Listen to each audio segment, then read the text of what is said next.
Let me borrow it. There you go. Grace to you and peace from God our Father and the Lord Jesus Christ. It's Wednesday, and here we are once again at Olive Grove Baptist Church on a Wednesday night, the 16th day of November in the year 2022 for our weekly Bible study. And we're glad that you are able to be with us one way or another, and pray that the time will be profitable for you and for all of us.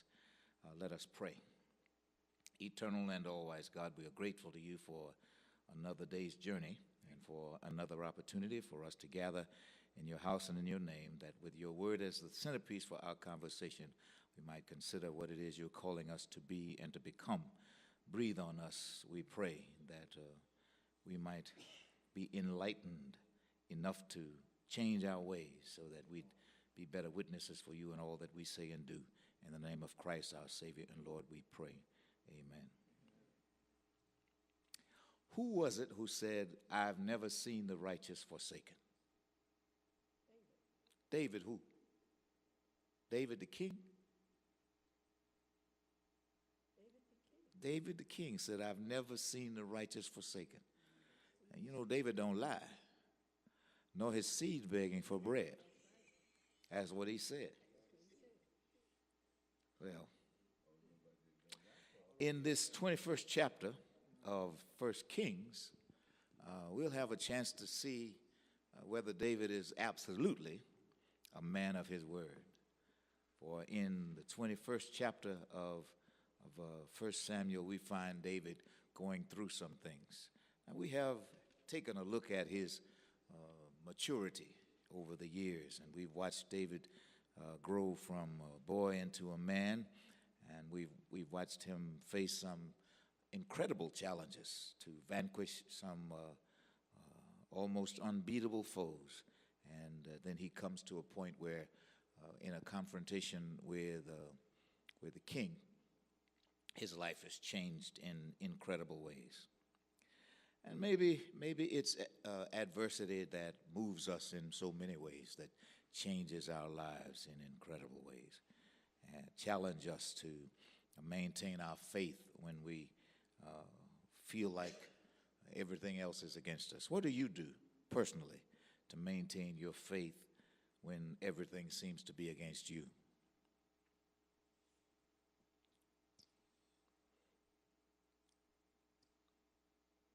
First thing I do, I take a deep breath. And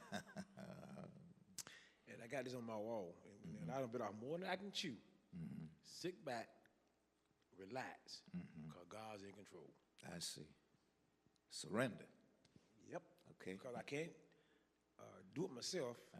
And all I do is, the more I try to do it myself, the frustrated I get. Anybody else? What do you do? In previous times, I've tried to exhaust every means within my power.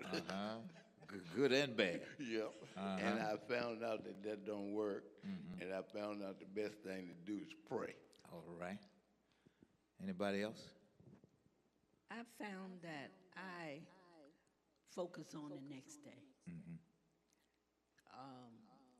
I can remember very difficult times in my life, and I focused on, like if I was going through surgery, and the surgery was on the 15th, I always put my mind on the 16th, because this too shall pass. So, and when I was working, when the case managers would be overwhelmed, I used to take them to the door, and I would tell them, look at that sun out there. The only thing that you should worry about is what will stop that sun from shining. And there's nothing that we can do to stop it from shining. So stay focused on that. So I really focused on the next day. You might have written that song. How can we stop the sun from shining? When David fled to Nob, it was the beginning of an exile that lasted for about 10 years. He fled when he discovered, after his test with Jonathan, that he was in more trouble than he imagined. And so what David decided to do was what Robin Hairston would call a Calgon moment. He needed somebody to take him away. And so he took himself away. He took himself away from the difficulty that was so threatening to him. And all of his experiences in that exile, in that time in the wilderness, are recorded. But if we took snapshots of the life of David as opposed to seeing his whole life like a movie, a motion picture, then we might conclude easily that David was several different people, and maybe we all are, depending on different circumstances. You and I've heard people say what they would do or would have done under different circumstances. You don't know what you would do under those circumstances because you haven't faced those circumstances, really. It's easy to imagine, I think, but it's hard to be sure. These years seem to include the time when David's years in exile, his years as a fugitive, seem to be reflected in some of the Psalms. And so when we read through chapter 21, we're going to try to associate some of the Psalms that David wrote in the course of his life and see if we can conclude that these Psalms are songs that David wrote. Because it seems like one thing that David did to cope with when it seemed everything was against him was right. So he wrote music, or he wrote poetry when he was in trouble. And not everybody can write music, and not everybody can write poetry, but we can do the stuff that you said. Deacon Stokely said, relax and let God do it. Reverend Bell said, just put your eyes on the future, on tomorrow, and don't let the present get you down. And Brother White is quite a curriculum vitae of the things that he has done to make it through hard times. And I think he settled on praying and asking God to help. Well, let's see what David does, and let's see what he got into, and then let's see what he did to get through what he got into. 1 Samuel chapter 21, beginning at verse 1. David went to Nob to Ahimelech, the priest. Ahimelech trembled when he met him and asked, "Why are you alone? Why is no one with you?"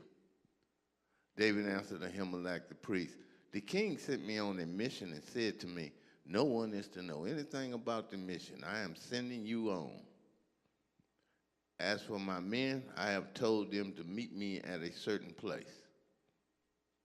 Now then, what do you have on hand? Give me 5 loaves of bread or whatever you can find.'"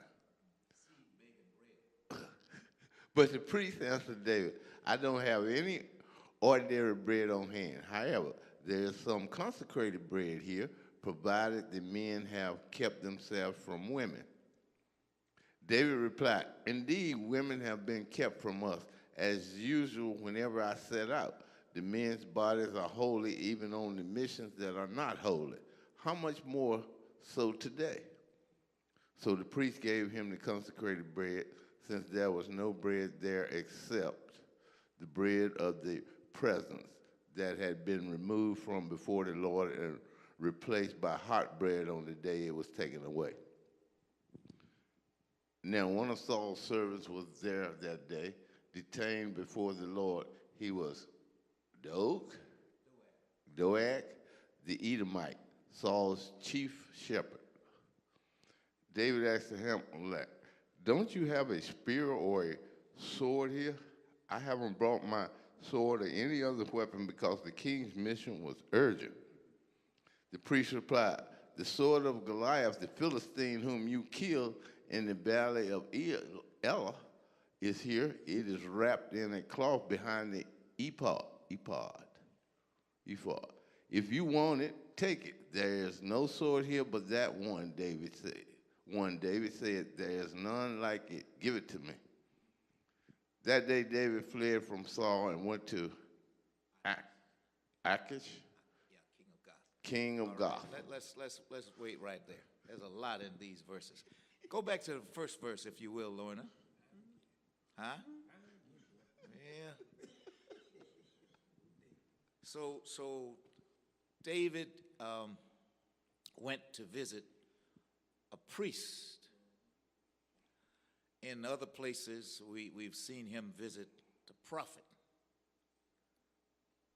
And in his dealings with Saul, he deals with the king. What is the difference in the work of the prophet, the work of the priest, and the work of the king?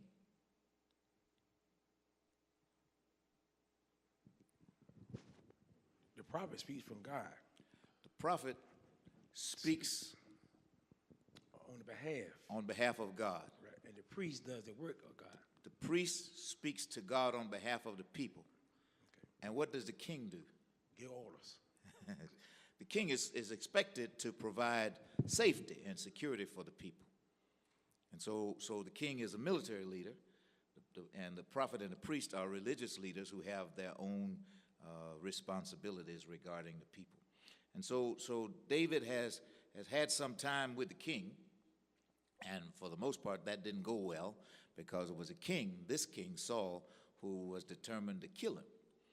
And so he retreats on his exile to the safety of a priest, and in a land where there are many priests, not far from the school of prophets, so that he feels some sense of his ability to be safe there.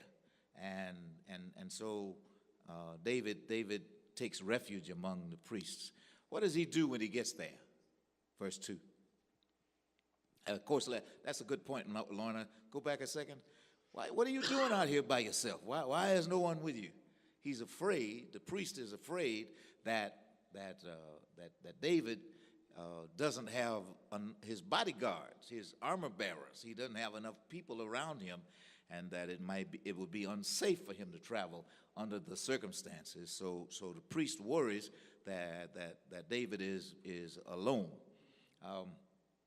There are lots of preachers I know who rightfully only travel with their entourage and only have they insist on having escorts. Billy Graham was famous for having people to guard his reputation that way. When he went to a city, Graham was never the first person to enter his hotel room. Somebody else always entered the room before him to make sure that it was all right in the room, and that the room had been properly prepared and was safe for him, safe from hurt, harm, and danger, and safe from scandal, because it would be easy for someone to malign Reverend Graham under those circumstances. But I knew a preacher in Perth Amboy, New Jersey, a female who was much in demand around the country, and she always traveled with her armor bearer. There was a woman who always traveled with her to help guard her reputation and to help keep her safe. And so it makes sense that especially in this time, that people who have reasons to fear would be accompanied by armor bearers where they go, that people would guard them. I've asked our deacons if I ever leave the sanctuary during worship to go with me to make sure that I don't run into any trouble when I leave the room. And so when I get close to getting out of sight, they start stirring because they know how important it is. Or if there are people around, like it's the day when those guys came to visit and the whole church went outside when they thought I was in danger by all those men in purple and gold. And everybody came outside. I had a bunch of armor bearers that day, and some of my armor bearers were armed and extremely dangerous. They were prepared to do whatever they had to do if they had to put in some work. So I said, this is all right. They come in peace. So that it's important that we have some sense of where we are and who's there with us, so that we be protected from hurt, harm, and danger, and protected from scandal. So let's go to verse 2. David answered Ahimelech the priest, "The king sent me on a mission and said to me, no one is to know anything about the mission I am sending Now, you when did Saul send David on this mission? He did. Tell I said earlier, he told another lie. He said he sent himself on that mission to get away from Saul. If Trump named, he'd call him Lion David. Yeah, David tells another, this is a man after God's own heart. And he's a flawed man because he's a human man. As for my men, I've told them to meet me at a certain place. Yeah, he gets ahead of himself there as well, doesn't he? And he's there trying to get away, trying to escape. Go on, Lorna. Now then, what do you have on hand? Give me 5 loaves of bread or whatever you can find. This is the David who said, I have been young, and now I'm old, and I've never seen the righteous forsaken, nor his seed begging bread. Now, is he unrighteous? Huh? In this case, he is. Is he forsaken? He's not forsaken. He's not forsaken, and he's begging for bread. Yeah. David was a poet. David was a songwriter. He said these his lyrics. So it's the best face on it. It is right, and that line has inspired many people, has encouraged many people over the years. I have been young and now I'm old, and I've never seen the right. Have you ever seen the righteous forsaken? Yeah. Have you ever been righteous and felt and been forsaken? Yes. Yeah. Sometimes we find ourselves persecuted, even though what we're doing is good and right. It's the way of I've taught you to pray, I try to teach you over the years to pray when you pray, to say, to deliver me from sin and from sinners. Because sometimes I'm the perpetrator and sometimes I'm the victim. So what I need is protection from inside and outside. I need God to deliver me even from myself. Because sometimes bad things happen to good people. Sometimes people are persecuted even though the thing that they do or try to do is a good thing, a right thing, even though their motives are pure and their efforts are on point. But sometimes things don't go your way. And so David asked for bread. Give me some of this bread or whatever you have on hand. Hey, son, whatever you have on hand. And he takes these loaves because that's what's available to him. We're at 1 Samuel chapter 21. And so this fugitive David, perhaps under these circumstances, takes this time to write Psalm 7, where he says, "O Lord my God, I take refuge in you. Save and deliver me from all who pursue me. Or they will tear me like a lion and rip me to pieces with no one to rescue me.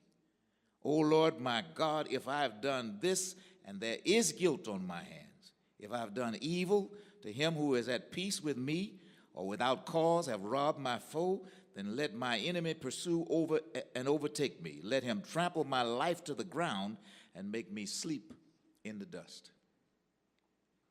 So here we have this David. I mean, I ask you, what do you do to make it through times when you feel like everything is against you, when you feel like everyone is against you? Is this a prayer or just a song?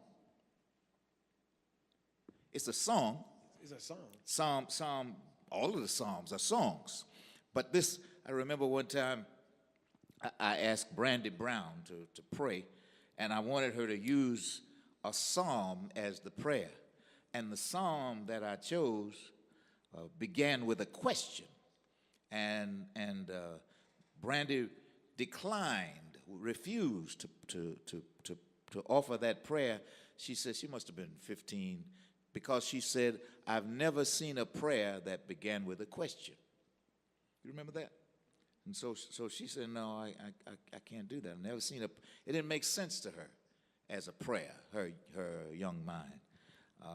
So in his peril, in his efforts to get away, David turns to this prayerful song, and he pens these words, and we have them in Psalm 7. Who knows when he wrote this song, but he wrote it, and he likely wrote it when he was in trouble, because he says, I take refuge in you. Save me, God, and deliver me from all who pursue me. And then in Psalm 11, he says, in the Lord I take refuge. How then can you say to me, flee like a bird to your mountain? For look, the wicked bend their bows. They set their arrows against the strings to shoot from the shadows at the upright in heart. When the foundations are being destroyed, what can the righteous do? The Lord is in his holy temple. The Lord is on his heavenly throne. He observes the sons of men. His eyes examine them. The Lord examines the righteous, but the wicked and those who love violence, his soul hates. On the wicked, he will rain fiery coals and burning sulfur. A scorching wind will be their lot, he says, for the Lord is righteous. He loves justice. Upright men will see his face. And so David, in trouble, turns to what Deacon Stokely would, I guess it was Brother White, who would call it prayer. And so David turns his attention to making an appeal to God for deliverance. And he makes an affirming appeal, because he says this with confidence that God, he says to God what he wants God to be. He says to God what he wants God to do for him. So he prays a prayer of faith and a prayer of confidence, not matched by his behavior, because he's in flight. He has made himself an exile. He left his own home, left his family trying to get away from the king, and yet he writes this song, these two songs, and he writes them with great confidence, as though he already had what at the time he's asking God to give for him, or to do for him, or to be for him. And so he wrote a lot of songs, and it seems like he wrote many of them. And David is given credit for having written most of the Psalms. And we know in his life that he had his ups and downs. Sometimes he found himself down on himself because of his own personal disappointment about things that he had done that he wished he hadn't done, about things that he wished he had done that he hadn't. And so he writes from his suffering. And because he writes as he does, and these Psalms are recorded for us, often it's the best place for us to go. Nobody present said that what they do when they feel like everything is against them, go to the Bible. If I had pressed you, somebody would have said that, and maybe there's somebody on YouTube who would have said that if it was easier to have confidence with us. And so David goes to Nob. It was a priestly town not far from Gibeah, where the tabernacle was located and the ark was still with Abinadab. And because of his friendship with Samuel, David knew he could find a safe refuge where? Among the priests. So he went close to the tabernacle. He went within the catchment, within the reach of the tabernacle. He went where he would find holy people, because he thought among the holy people he would take refuge, and he did. He took refuge among them. And so he continued his devotional life. Maybe it was in that time when he wrote, "The Lord is my light and my salvation. Whom shall I fear?" Maybe it was in that time that he wrote, "One thing I will desire of the Lord, and that will I seek after." Yes, Reverend. As I think about that there was a period in my life where I wrote poems. And when I wrote these poems, during that particular period, it was as if my back was against the wall, and I could write poems, and I did. And sometimes even now, I try to write poems, but I can't get to the place where I was when I wrote those. So I was thinking about David when he was writing his Psalms. And you do enter into a totally place reaching deeper for God, searching deeper for the more of God. And it does bring something up out of you that you normally don't be there. Yeah. Yeah.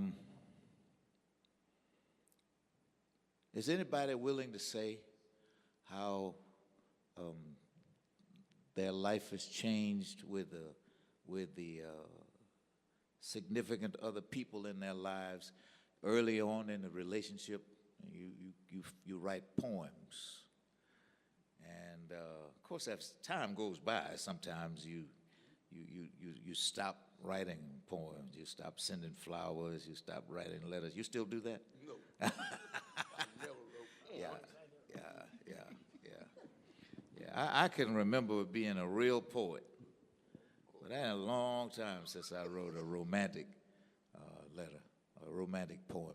David loved God, and he expresses his love for God in songs.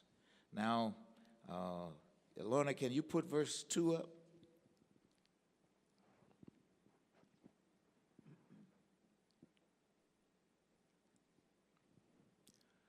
David answered Ahimelech the priest, "The king sent me on a mission and said to me, 'No one is to know about the mission I'm sending you on.'" Maybe he's not lying. We know Saul didn't send him on this mission. But what we don't know is that God didn't send him on this mission. Now, I could say this. Okay? Now, he said no one knows. So it got between him and God in a battle. Because sometimes you got to go to a place where you relax. Like I said earlier, that's how I relax. Because if you relax, you get more confidence, I think. And you get more at peace. So when he said no one sends to sin him, but only one knows, he had to have some kind of personal relationship. And we all know that he's a man on God's own heart. So that gives him the access to God. But also gives him access to understand this. When he's in trouble, where to go. So he knew where he had to go. So I think he could, I mean, when I say he lied, I guess he lied to the fact in the physical way. But on the spiritual side, he was corrected by God, I think. Well, Even on the spiritual side, he still lied. 'Cause Yeah. he Well, said I'm saying king. the He didn't fact- say the Lord but he- sent me. He said the king sent me. But I'm And trying to say David is, hasn't been calling the Lord the king. He's been calling him the Lord. So he lied. cut David no slack. Yes, Reverend. Now, last week, what was the lie that y'all tried to defend David for saying? I don't remember. It was last week. Yeah. He told a lie, and I was explaining the lie in a different way. Y'all didn't. Yeah. So here we go. he was trying to save his own life. Well, we can't hear you.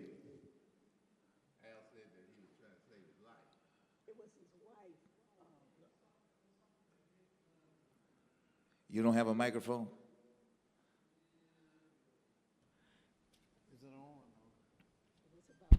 Yeah. It was something David was saying last week, and to save his own life, he told a little small untruth to get out of whatever it was he was trying to get out of. A small untruth. a small untruth. That's like a white lie Yeah, white lie. as compared to. He asked Jonathan to lie for him. He asked Jonathan to tell the king he had to go be with his family instead of being at the table. So we are trying to make a case whether if the book of First Kings was a book about David, then that would be one thing. But the book of First Kings is like the book of Ruth. It's really about God. So the story being told is our opportunity to examine and draw from the character of God. Now, David purports to be a man of faith. He recognizes that he is anointed of God, and he knows that he's on a particular assignment, even though he's not there yet. He's anointed to be king, but he doesn't get the robe. The coronation doesn't happen on the same day he's anointed. He had to go through some things. He had to learn some things, and he had to prove some things, including himself. And one of the things that he proved was that he was fearless. And so either he was trusting God when he said, the king sent me on a mission, or he was scheming to get around the question of the priest who asked him, what are you doing by yourself and where are your men? And he said, the king sent me on a mission, and I told my men to meet me farther on up the road. That's what he said. Now let's see what happens next. I think are we at verse 9, Lorna?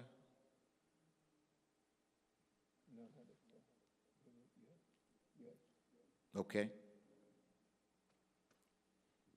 The priest replied, the sword of Goliath, the Philistine whom you killed in the valley of Elah, is here. It is wrapped in a cloth behind the ephod.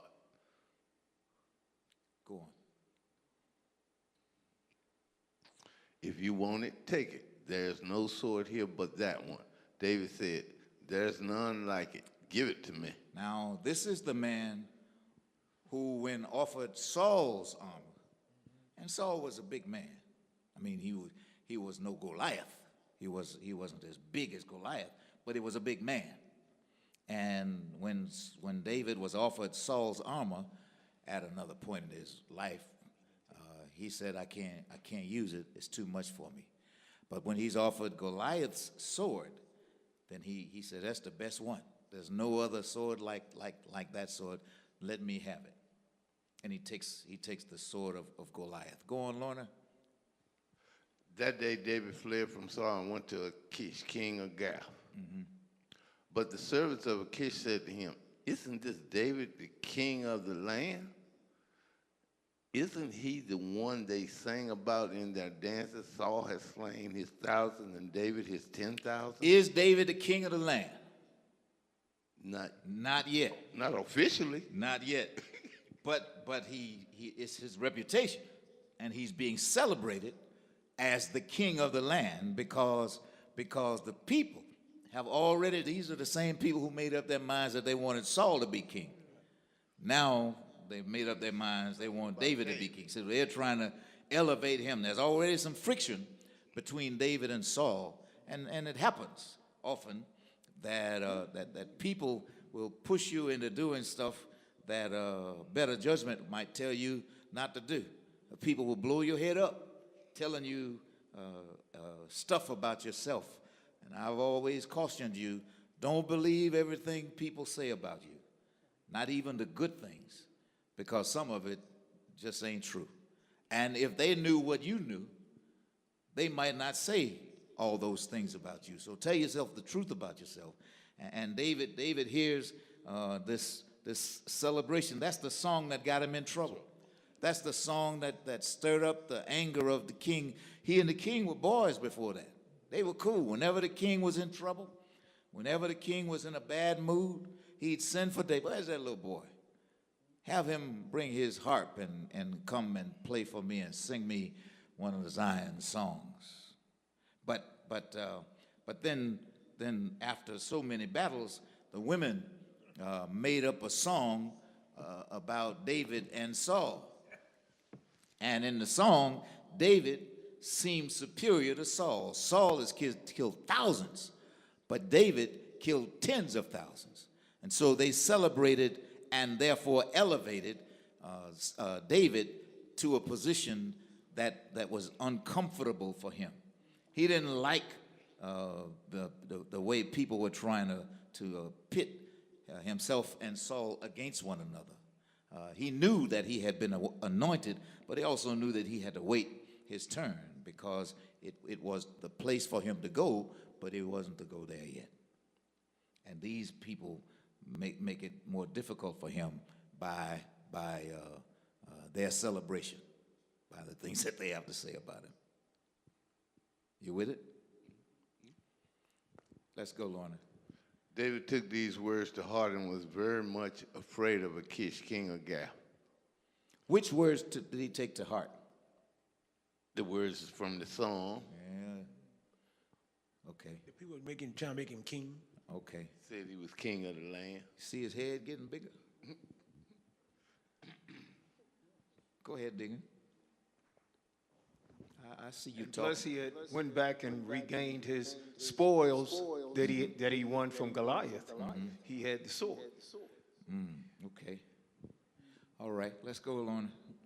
So he pretended to be insane in their presence, and while he was in their hands, he acted like a madman, making marks on the doors of the gate and letting saliva run down his beard. Stop right there. David knew that he had wandered into a dangerous territory. On the one hand, there are these people who elevate his celebrity. They talk about David as a warrior.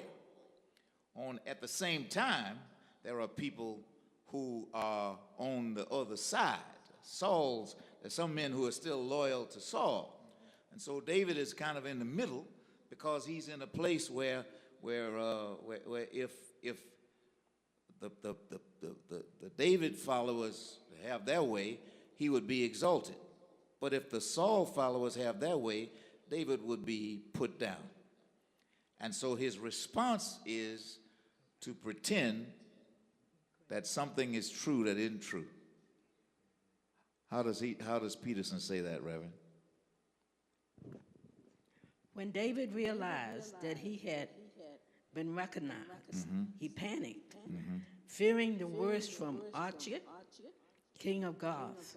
So right there, while they were looking at him, he pretended to go crazy, pounding his head on the city gate and foaming at the mouth, spit dripping from his beard. Archie took one look at him and said to his servant, "Can't you see he's crazy?" Yeah, there was a. It used to be easier than it is now, to give the impression that you're talking to yourself. And I can remember being a young man in the streets of New York, knowing that one thing that keeps people off of you is if they think you're crazy, they leave you alone. Now, if you act like you're talking to yourself now, people just assume you're on a cell phone. So you got to do something other than just talk to yourself. So David pretends to be insane after people recognize him, and so he kindles this notion in their minds. I wonder what's wrong with David. He used to be smart. He used to be courageous. He used to be so different than he is right now. But he's in a dangerous place physically, and so he's as it were beside himself. He pretends to have lost his mind, and in the worst way. Go ahead, Reverend. So it kind of looking closely at Where's the that echo coming scripture, from, Al? it it kind of paints a different picture. Not a different picture. You look at David in a different way. Because at first I didn't see David as a person that just constantly told lies. And now, within the last couple of chapters, we see 2 or 3. And then we see him deceptive, acting like he's crazy. And so it paints the picture where we like to look at people as total, the spiritual side of people. Yeah, it's easy and dangerous to idolize anybody in the Bible who is not the Father, the Son, or the Holy Ghost. But it's easy to do because we need their behavior in every instance to be impeccable. We need the things that they do to be above reproach. You can't criticize because it's all good. But when we are honest, what we recognize that every character in the Bible was an ordinary person. Just ordinary people. Flawed. None perfect. The only perfect man who ever lived is Jesus. And everybody else have some warts and scars, some hits and misses, some highlights and some lowlights.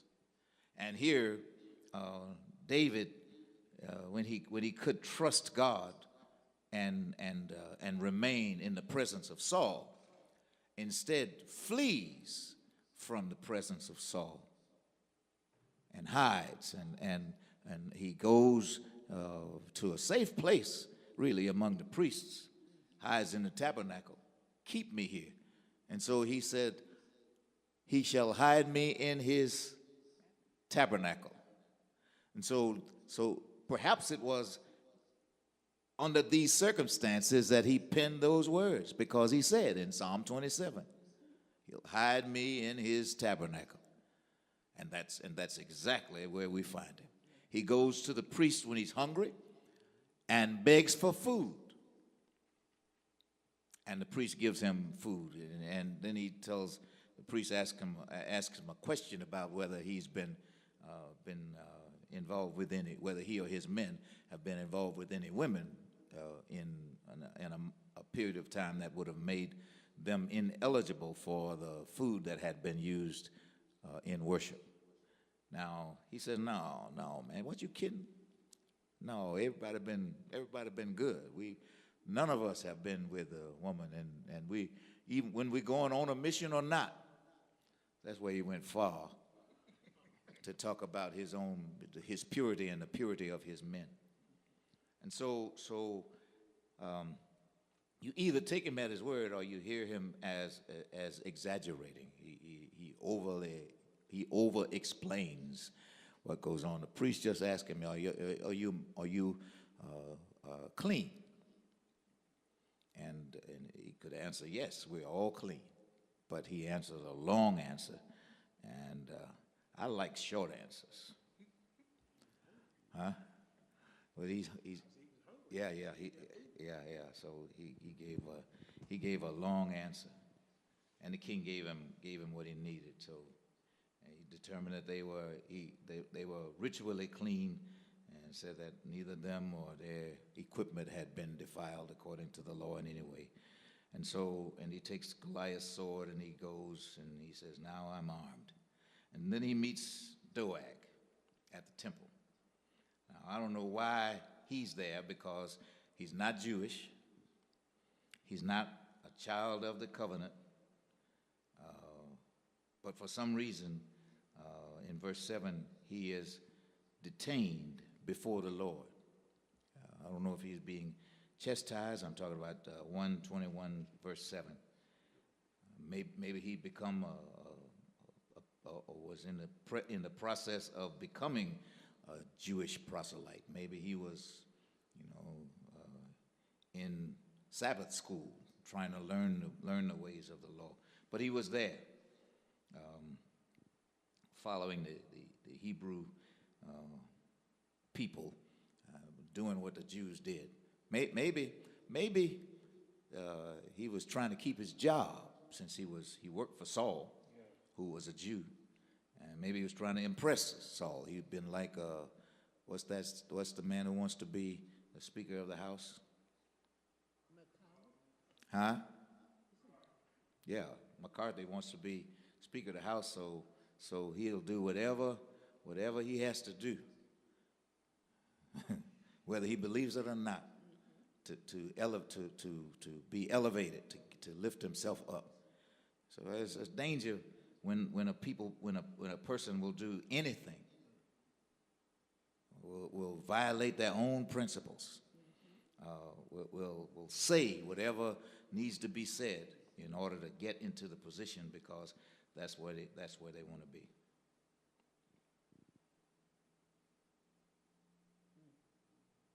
All right, let's go on. Achish said to his servant, "Look at the man. He is insane. Why bring him to me? So, am I so short of madmen that you have to bring this fellow here to carry on like this in front of me?" Now that's a shame, isn't it? I got enough crazy people around me already. Am I so short of madmen that you have to bring this one here to act like a fool in front of me? Now that's an insult to the rest of his soldiers, the rest of his followers, because the king is accusing somebody else of being crazy. Yeah, so I don't need no more crazy people. No, don't let him in here. He can't come in my house. Go on, Lord. David left Gath and escaped to the cave of Adullam. When his brothers and his father's household heard about it, they went down to him there. This is so now David's father Jesse and David's brothers, who really rejected him after his fight with Goliath. He embarrassed them because he was the youngest one, and they were all older than he. They were all in the army already. He was too young to become a soldier. But when Goliath got out of hand, it was the youngest one who said, "I'll fight him."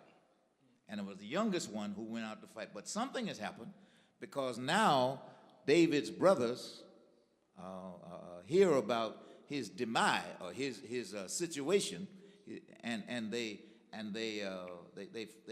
find a way to come to where he is and to bring their father Jesse. Now, why are they getting together with him? Family, you got to stick with them. Yeah, it's his family, and they got to stick with him. So they're trying to protect their brother.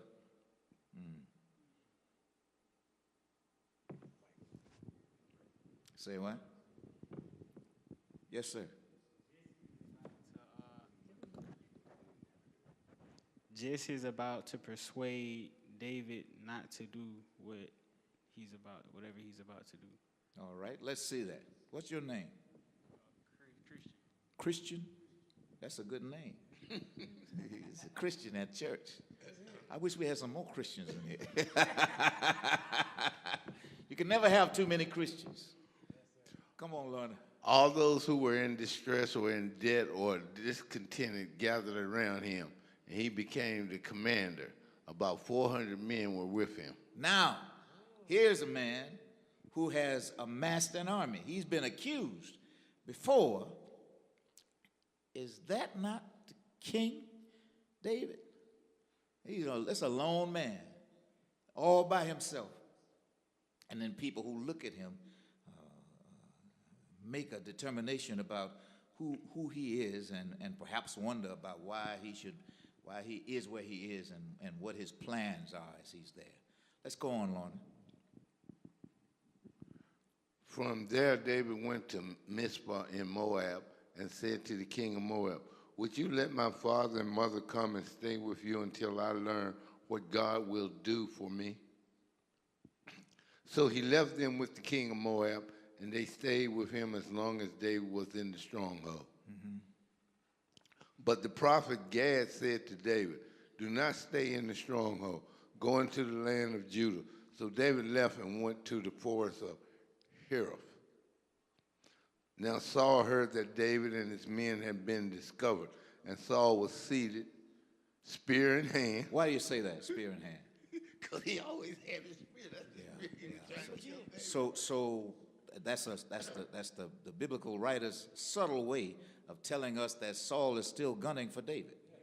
He's ready for him, and as soon as he sees him, you know, he's thrown that spear at him now 4 times, and he missed him 4 times, but he didn't throw his spear away, and so he's still looking for David. He is obsessed with David, and he's determined to kill him, and he said he would. I'm sorry, Lorna. And Saul was seated, spear in hand, under the tamarisk tree on the hill of Gibeah, with all his officials standing at his side. He said to them, listen, men of Benjamin, will the son of Jesse give all of you fields and vineyards? Will he make all of you commanders of thousands and commanders of hundreds? This is the man who said to his army, virtually the same men, to whatever one of you will kill Goliath, I'm going to give your family a tax break. I'm going to let you marry my oldest daughter, and I'm going to make you a happy man. So Saul has a way, a habit of negotiating with people. Deacon Stokely says bribing people into doing the thing that he wants them to do. So he has, I don't know how many soldiers he has, but what we've read about David so far, he had 400 men in a cave. But to go back to your original question about, you know, why is his brothers and stuff coming down there? Evidently Saul was after them too, because David, debt collect, people that were in debt, all kind of people that were in trouble with the king came to David, and it ended up being about 400 of them. And then David took his mother and father to the king of Moab and said, look, let my parents stay here till I find out what God gonna do. Keep him out of harm's way. Yes. Yeah, what he doesn't know is when he will come up. What he does know is that he will come up. He will be king. He doesn't know when he'll be king. So I don't know.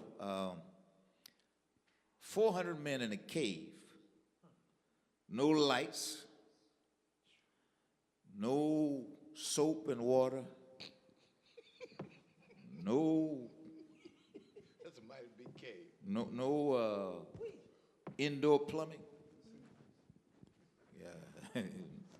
Ron Deacon Bell says no porcelain. In a cave with some bread that they got from the church. Huh? I said the bread couldn't go far with 5 loaves. Yeah, wait. Yeah, we don't know how much more bread they gave him, but they must have given him some more bread with the 5. The 5 loaves he offered to David when he was alone, and then he asked for more bread, and they gave him all the bread that had been used at the temple when the Bible says hot bread was brought in, and they took the cold bread out. Yes, Reverend. Now, the message said, of all these 400 people that y'all were just mentioning, not only that, but all who were down on their luck came around, Right. losers and vagrants and misfits of all sorts. My goodness. David became their Sound like the leader. Russian army. Yeah, so people, they had everything in common. So they had nothing. So when you look at it from that perspective, you can see all of them in a cave together. Yes, missing the niceties. that we enjoy. But they were down on their luck. And they were determined to follow a leader who had a reputation for getting the job done. So they were, and they perhaps knew that this particular leader had been anointed to become their king. And so they are men who line up to follow him. In Psalm 34, David writes, let's see, O God, be merciful to me, O God, for men hotly pursue me. All day long they press their attack. My slanderers pursue me all day long. Many are attacking me in their pride. But I'm afraid I will trust in you, in God, whose word I praise. In God I trust. I will not be afraid. What can mortal man do to me? All day long they twist my words. They're always plotting to harm me, and they conspire, they lurk, they watch my steps, eager to take my life. And so here's another example of what David does when he is feeling like the whole world is against him. When he feels like he can't win, he says, be merciful to me, O God. This is the man who said, goodness and mercy follow me all the days of my life. And so I know you're back there, God. Show me some mercy. Be merciful to me. I'm in danger. I'm surrounded by people who intend to do me harm, to take my life. And so he appeals to God. That's why I began with the question, what do you do when you feel like the whole world is against you? David has this way of returning again and again to a place of, as Deacon Stokely would say, prayer. Yes, sir. But it seems like every time he's facing trouble, he's inspired by the songwriting. That's a gift that God has given him so greatly, and he used it wisely in a time where he really needed it. Because when he down and out, when he feel like he just can't make it anymore, you notice every time he go to his songs. David said, I will bless the Lord At all times. At all times. Right. His praise shall continually be in my mouth. And so he's had a test. Whether he'll bless the Lord when times are bad or only when times are glad. So David says, I don't know what you're going to do, but I will bless the Lord at all times, no matter what the circumstances, my ups and downs. I'll say it was David's hymn of praise after God delivered him. And so in these Psalms in 34 and 56, David refers to the attacks that he experiences from Philistine leaders who try to get with their king to deal with David, to put David to death. And so instead of complaining about his situation, David calls upon God to deliver him. So he apparently did a lot of praying, and apparently the Lord heard him because the Lord delivered him. He learned that the fear of the Lord conquers every other fear. That's why he wrote what he did about the fear of the Lord in these verses. And so God was merciful. Yes, ma'am. And you look at when David, people were, these 400 people, they had to be looking at David going through all this. They had to be knowing Saul was trying to kill him. And David kept on. So people are looking at you, how you go through what you go through. So they want to go follow somebody that they know God is with. I mean, Yes, that they know is with God. All the same. When people you love disappear, you don't know where they went. You go looking for them. When too many Sundays pass and we don't see somebody, couple was with me Monday night in my office, and they said they'd been looking for Pat Hollingsworth. They didn't know Pat was gone. If your church doesn't go looking for you when you go missing, you ain't got much of a church. Somebody ought to ask a question about, have you seen so-and-so? What happened to so-and-so? Does anybody know what happened?